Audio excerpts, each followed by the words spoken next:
তাহলে মুমিনরা, বিশ্বাসীরা, আমরা কি পরীক্ষা বিপদ আপদে ভয় পাই? হ্যাঁ, বিপদ দেখলে ভয় লাগে আপনাদের? ভয় লাগে? হ্যাঁ, না, মুমিনরা বিপদে ভয় পায় না, তারা হতাশ হয় না, সুবহানাল্লাহ, তারা নিরাশ হয় না। বিশ্বাসীরা হাল ছেড়ে দেয় না, তারা ভরসা রাখে একজনের উপর, চিল্লায় বলতে হবে তিনি কে।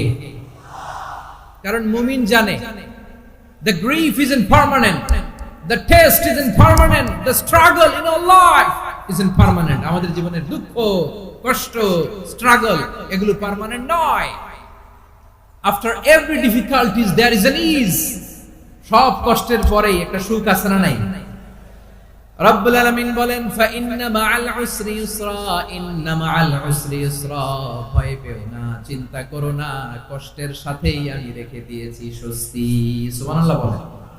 মুমিনদের উপর বিপদ, অত্যাচার, আপদ, পরীক্ষা যত বাড়তে থাকে, কালেমার পতাকা উড্ডয়নের সময় কাছে আসতে থাকে।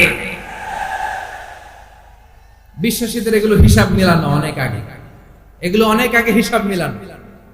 দুঃখের আধার শেষে সুখের আলো মিটি মিটি হাসে, চিল্লায় বলেন ঠিক কিনা?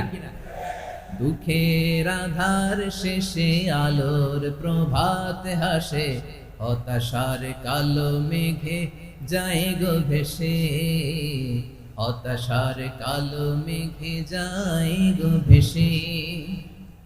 দুঃখের আধার শেষে আলোর প্রভাত হাসে, হতাশার কালো মেঘে যায় গো ভেসে, হতাশার কালো মেঘে যায় গো ভেসে।